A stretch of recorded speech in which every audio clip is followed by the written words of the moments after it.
Fasset is unifying banking, investing, trading online. Is the goal here to replace traditional banks? Asia and Africa, your banks cannot offer stocks, your banks cannot offer crypto. Most accounts are only local. What if you use blockchain? And what if each transaction costs 1 cent instead of 3 to 10%? Then crypto is the only way that you can make finance really global. Challenging question for you. If every bank offered crypto tomorrow, isn't that a threat to your business model? What do you think money will actually look like in 10 years? This is a personal opinion.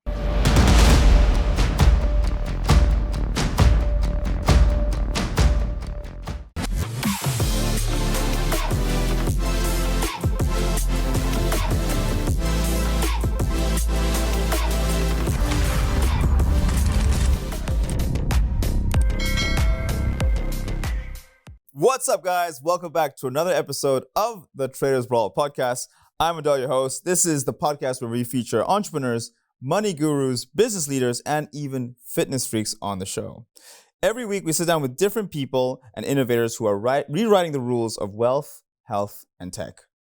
Today's guest is Jose Fernando Pereira, who is managing director at Fasset, banking, investing, trading, all in one, building the super app for global finance. I'm really excited for this podcast. Jose, welcome to the show. Thank you so much for having me. So, Jose, I want to know, before we get into it, give a quick introduction about yourself and how you came to be the managing director of Fasset. I was born in Ecuador, left home when I was 18. Then I lived in the UK, lived in Japan, lived in Luxembourg, and I've been here in Dubai for the last 3 years, almost 4. I developed an unhealthy obsession with technology, with crypto. I was very fortunate to get into the industry quite early, 5-6 years ago. I started at traditional finance, then transitioned to Swissborg Ventures, the corporate venture arm.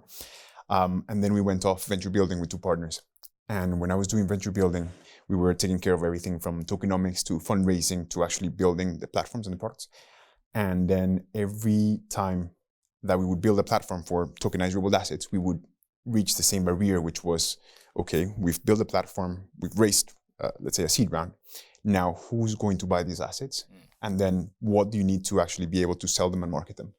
So I did this across different industries, shipping, unmined minerals, insurance contracts, which was basically bringing yields off-chain, bringing them on-chain. And most of these, for example, insurance and reinsurance had very high yields, shipping as well from 20 all the way up to 40%. Wow. So there would be a market for that in crypto. But the barrier that I always had when I was doing venture building is that we would get stuck in the approvals with the licenses. And then you would have the platform ready. And then, okay, now we need to go all out with marketing to sell. But you cannot start the marketing until you have the licenses.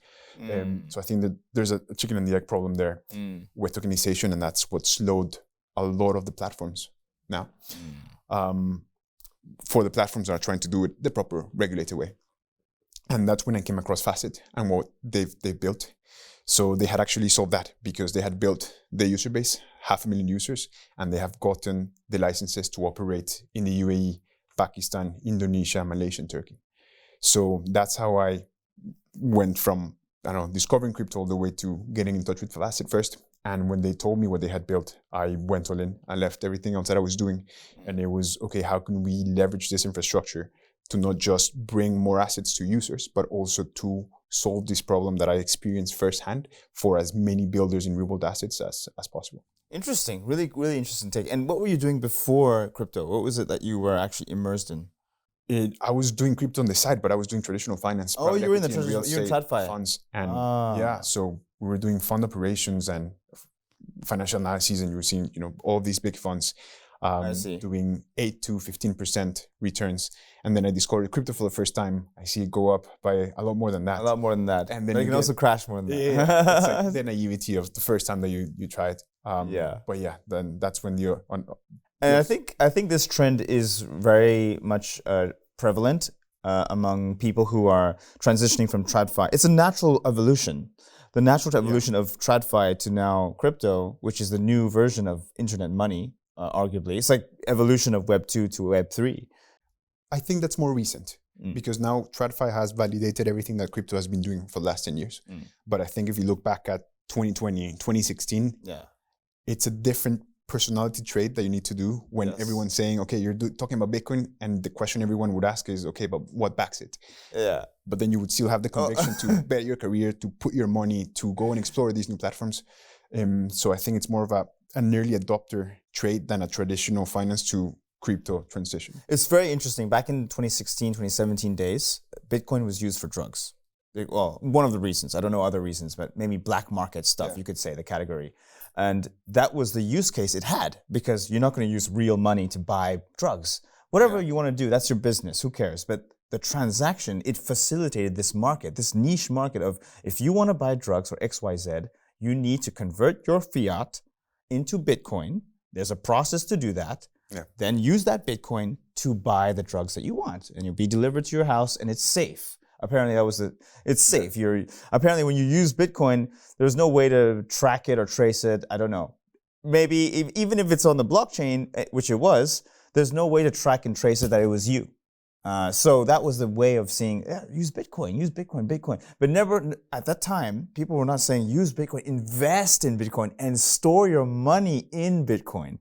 So that, in my days, it was just like, you want to buy drugs? Get Bitcoin, buy it, done. And always keep a balance in Bitcoin in case you want to buy some more. That was the days. Yeah. Did you have that in the same way or no? Just going back to what you said at the beginning, that you said fitness freaks that you host on the. Yes. There was one, I don't remember the name, but there was one of these big YouTube influencers on fitness, and he was saying how he was using Bitcoin to buy steroids, and all of a sudden he had like this leftover, and it just blew up 100x. Wow. But yeah, I mean, there's one of the initial use cases, because what you have is that you had a very unregulated market. Yes. And when you have unregulated markets, like that's just part of it. And yeah, it's a factor of regulation to innovation. But I think that where we are now, imagine if you had like a trade-off. Here you have innovation and then you have regulation. Here you had a lot of crazy things happening because it was low regulated. And right now we're coming to, let's say, what's the word? A sweet spot in terms of that combination. Yes. But see, some people have different views on this. We're going from unregulated to super regulated, where we're now including the idea of CBDCs, central bank digital currencies, which some view it as a threat to financial freedom. Because CBDCs is absolutely surveillance on pretty much anything. You spend it, where you spend it, how you spend it, and they can even include deletion of your money and include stops on where you can buy it and buy stuff and stuff like that. What's your view on that? I think that those thoughts are going to be very public, and adoption might be difficult unless enforced. Yeah. Also, in terms of stablecoin, the technology to create stablecoins has been commoditized. Yeah. Because before it was like, okay, there's only USDT and USDC. Yes. So you just integrate. But now every platform, at least the ones that we talked, and it's something that we've even put into a roadmap after consideration, is that you can create this yourself. And if you own the customer relationship, then you can just introduce it as the first option before USDC. And what that means is that you capture the yields, because the business model of Tether is that they have treasury bills that are back in the USDT, and they mint $20 billion, and then they earn the 4% of that. And right now, Tether is the most profitable company per capita in the world. So now what all the companies have realized is that, okay, you can do the same thing. You can back it with treasury bills. Ours would be backed by Sukuk, so it's Islamic finance friendly. And then you can capture those yields. So I don't know how would that compete, like everyone launching their own stablecoin versus governments trying to say, okay, we're only going to do one stablecoin, ultra controlled, and it defeats all of the ethos that Web3 has been talking about for the last 10 years. So I don't know how it's going to play out. Yeah. I think there's going to be resistance. I would bet on the business case, which is if they own the business relationship and they would have the infrastructure, then it makes sense for them to launch their own stablecoin and capture those yields. The biggest opportunity is not just in capturing those yields, but passing those back to the users. Yeah, I think there's a way to integrate the two. Like many can exist in harmony, because for the country to run, you have to use the current currency of the country, like you would for anything you buy. But you can still have your own stablecoin, but you still need to convert to this stablecoin in order to operate in the country, like paying your bills, for example. You pay your bills in this AED in this country, or in other countries, pesos or dollars, whatever. I think that this model of you can have your own stablecoin, but when it comes to paying for services, like going to use the metro, you must use our currency. Yeah, that's possible. The only thing that would have to be balanced there is that you would have different liquidity levels for different stablecoins. That's why, like Tether, okay, it's worldwide. I think I don't remember how many billion. I think it was probably around 100, around at least in terms of market cap of USDT. So you wouldn't have the bridging limitations because maybe you want to swap from one stablecoin to the other one, but the liquidity here is like 100x. Like how many people are going to use an AED stablecoin as their main? Like the liquidity is going to be a lot lower. So that part of liquidity the is very important. Is going to be because imagine that you haven't let's say billions here and then $10 million of liquidity here, and then you want to do a big transaction. Let's say there's a real estate company that's selling property and they want to convert, and then you don't have the available inventory. So we'll see how. Yeah, I understand. But what I'm just one more point on this. What I'm also intrigued about this is when everybody's building their own stablecoins. To me, that goes to show that is it that easy to create a stablecoin, or are many companies capitalizing on we're a stablecoin maker?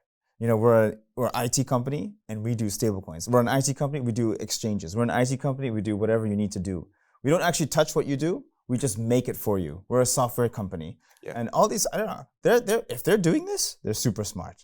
Yeah. Because that's where the money is. They get paid for their job, and then now they have a stablecoin. They get paid for the job, now they have an exchange.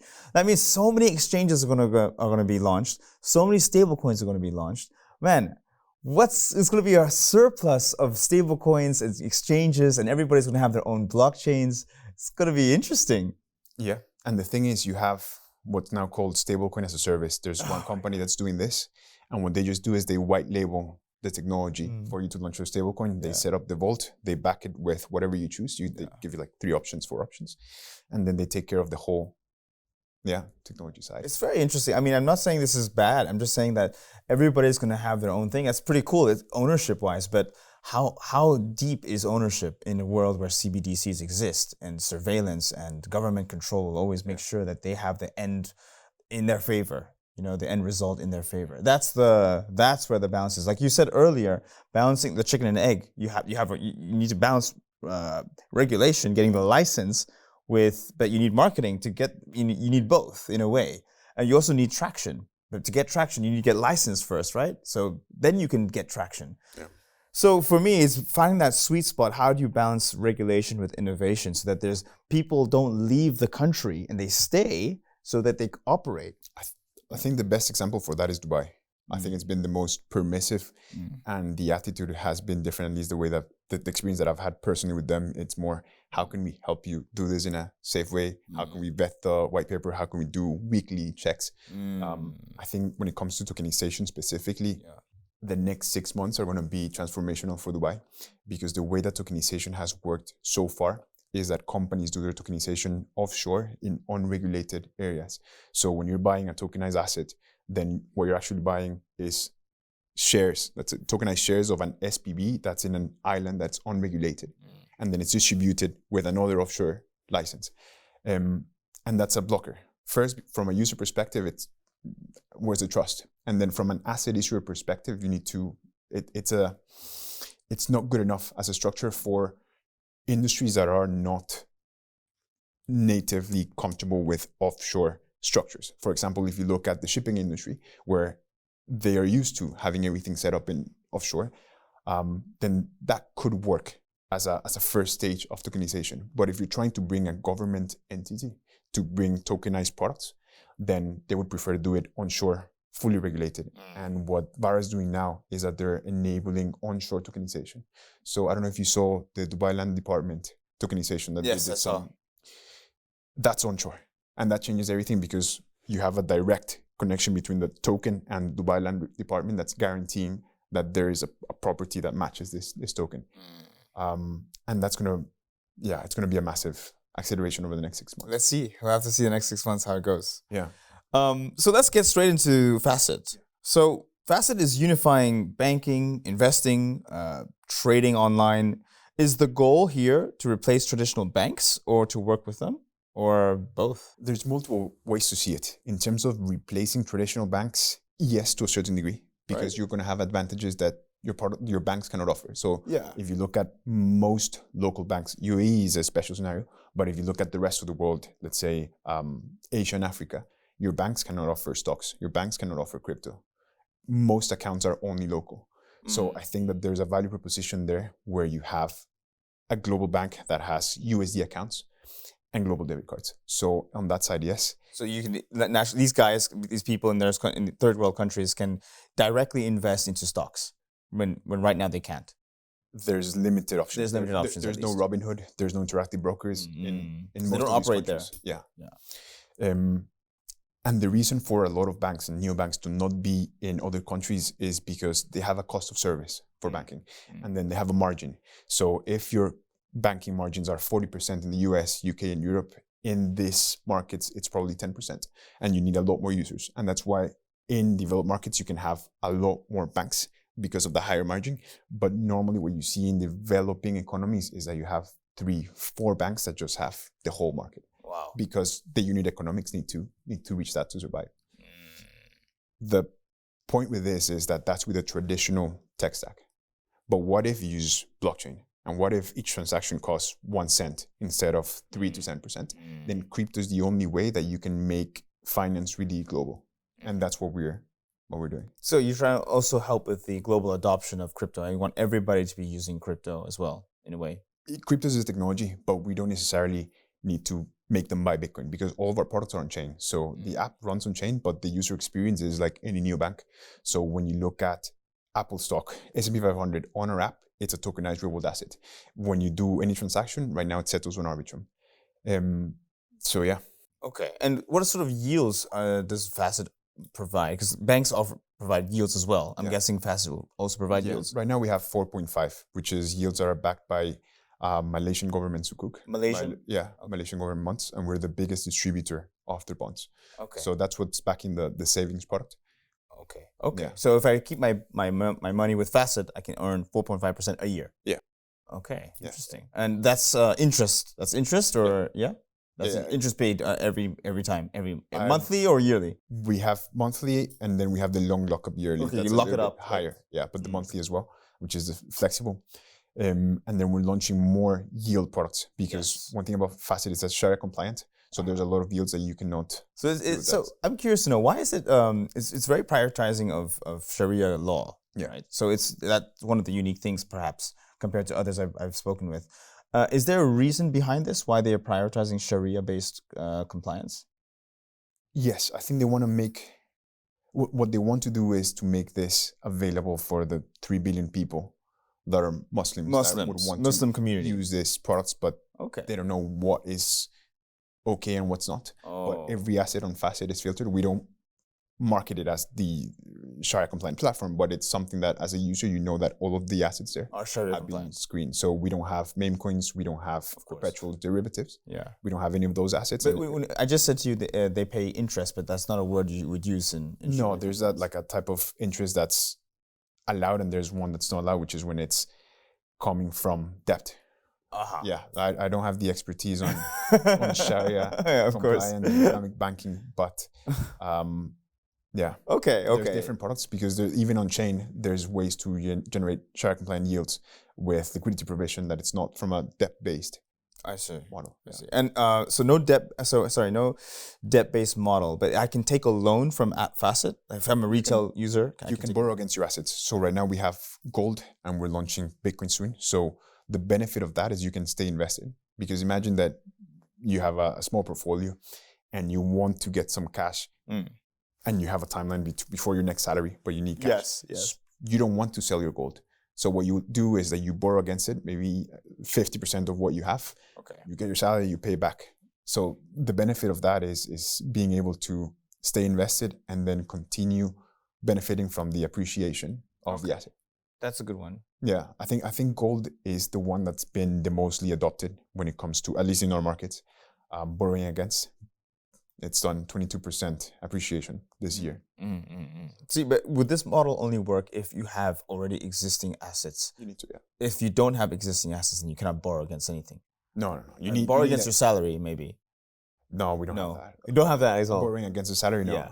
You No? don't need a traditional bank product for that. Oh, that's interesting. Yeah. Is there a reason behind that, or You need something for the on-chain you need settlement something? because it's an on-chain product. It's an on-chain product, so you have to have something on-chain Locked against. then you can borrow against it up to 50% max.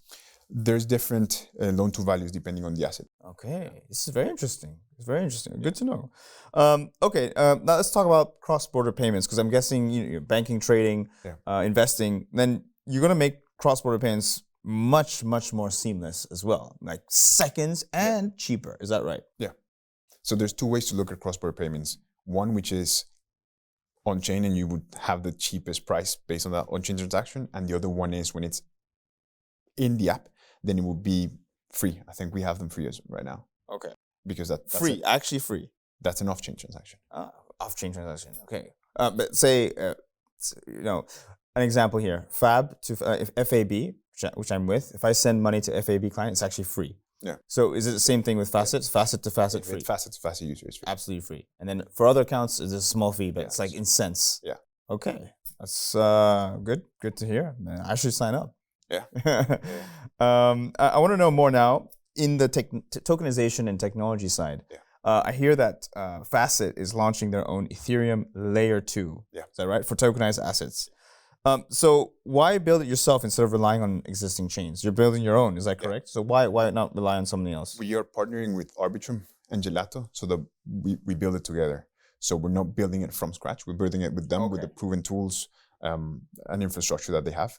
Why are we launching our own chain? Yes. Everything, like I said, on Fasset runs on chain. Right now, what we have is that we have fragmented TVL, stocks on Arbitrum, gold on XDC. And when we're launching these new on-chain products, for example, the card, it's going to be on a separate chain as well. So there is a benefit of vertically integrating everything into one solution. One is to capture the full spectrum of the fees. Second is that when we have asset issuers that want to launch with us, because the reason they come to us is because we're the only place or one of the only places where they can actually sell their assets. Because if they go to another platform that doesn't have the licenses, then they're stuck. They could go and tokenize on Solana, but in order to sell directly to retail, then they would still need the local licenses that most platforms don't have. So there's asset issuers that come to us for the distribution. And now what we've made it simple is tokenize on our own chain, distribute, sell on Fasset. So we're vertically integrating everything into one solution. One-stop shop. Yeah. Interesting. Okay. Yeah. So it's good to have your own blockchain because that way, you've got more control and things run on chain. On chain means it should be your chain, not somebody else's chain. Yeah. And of course, you can integrate smart contracts in the chain. Yeah. Easily, seamlessly. Yeah, it's a layer 2. Same functionality as Arbitrum. Yeah. Wonderful. Very interesting. Now, are you planning to target countries, third world countries that don't have banks? Because you mentioned that that's one of the use cases. Then if so, are you looking at ways to make it beginner friendly so that those who don't know how to, stocks to gold to stable coins, this could be very big buzzwords for them. How can you make it beginner friendly so that you're not overwhelming these users? You're planning to make it over. We just lead with the benefit and outcome for them. Like we're not saying tokenized stocks, we're just saying buy Apple. We're not saying, we're not explaining that this gold sits in a vault and then there's someone that's verifying that it's one-to-one and then we integrate the token. We don't say that. We just say buy gold, earn yield on the gold. The gold actually that sits in the vault has leasing contracts, generates a yield and we pass it back to users, but we don't explain all of that. So we're just saying buy gold, earn X% per year. So we've brought down the user education to the minimum needed.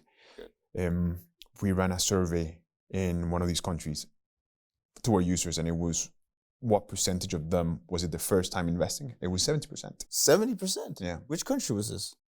Pakistan and Indonesia. Oh, interesting. Yeah. It's really good to know. Yeah, and the reason for that is because they haven't had access to these products before. It's the first time. First time for them. I mean, fair enough. You're targeting countries that are also, Muslim friendly, Muslim based. So they're naturally going to feel, I have confidence in this product, Yeah. Sharia compliant, blah, blah, blah. But also, can I make money on this product more than my current one? Or my current one makes zero money. Yeah. So maybe they don't have options, to be honest, as well, in a way. Our focus is global, but the markets where we've started has been those because the competition is different. If you try to compete here in the UAE, there's tons of stockbrokers, and then you would be competing on fees. But in these ones, where you're earlier, then it's a different playbook because every market has their own nuance. If we are competing in the UAE, then the way to win the UAE is not on fees or bringing products that they already had. For example, if you saw the news about Robinhood bringing tokenized stocks to Europe, there's already 10, 14 options for buying stocks in Europe. So why would you buy as a user? But then the way that we approach it is, how do we bring an asset that you cannot get from your local bank, you cannot get from your traditional stockbroker, and you cannot get in your crypto exchange? But here's my question now. This is maybe challenging question for you. If every bank now looks at you, looks at Fasset and says, look, we're going to offer crypto. We're going to offer 10 times what Fasset offers. If every bank in the world offered crypto tomorrow, what would make Fasset different now? So first, there's a learning curve and an infrastructure integration that they need to do. Right now, we have two partners, one in Indonesia called Indosat. So it's a telecom company. And what they do is that within their user app, they integrate Fasset, they white label it, and then they can sell virtual assets in the same app to their users. They have 100 million users. Second integration we have is Bank Sampuerna, which is in Indonesia as well. You have your traditional banking app. Instead of them setting up their whole infrastructure to be able to offer crypto, then they just integrate Fasset. So it's an extended distribution network and user base that we have. But your question was like, what keeps you from staying with the current bank I'm already with? Like right now, if they offer what you're offering, pretty much invest in this, invest in gold, invest in blah, blah, blah, then almost like I don't even need to use Fasset anymore because they're already like stealing your idea, and they're just probably they have more money because they've been operating for decades before you. All they need to do is either buy you, acquire you, or acquire a company that does something similar to you, and then they have it. Yeah. Isn't that a threat to your business model? No, it's a good thing because you build up the licenses, you build up the infrastructure, and at some point, yes, there would be that acquisition exit strategy. Exit strategy. For them to build the licenses, the user base, the infrastructure would take them 5 years. And the thing with the licenses is that each license is sequential. You have to finish phase 1 to start phase 2, and then you need to have, so it's not that you can just, as a user, as a bank, come and say, okay, you have all this money, give me the license tomorrow, because these take time. But in terms of I lost you. Can you repeat the question? Yeah. So say First Abu Dhabi Bank or Mashreq Bank or Emirates MBD, if they wanted to apply, would they need a license to do what you're doing? And then would they not be able to threaten you if they just take everything you're doing right now and offer it all in one? Depends on the products that they want to do. If they just want to offer crypto, then that's one thing. But more likely they would offer crypto in addition to what they're already offering, so that you can buy whatever, but they want to integrate what you're already doing. Seamless transactions, seamless cents in pennies. Wouldn't that be like a threat to you? It would be a partnership. It would be a partnership opportunity for them to just integrate everything that we built so they can offer the stocks, because banks in the rest of the world countries, they just can't offer stocks with their current infrastructure. I think crypto would be an easier integration in that sense. And I think that how we are thinking about this long term is, like I was saying before, is bringing assets that you cannot find anywhere else. And that's where having our own chain makes the whole difference. Pre-IPO, for example, tokenized pre-IPO, companies that are offering private equity. I think that's where the opportunity is.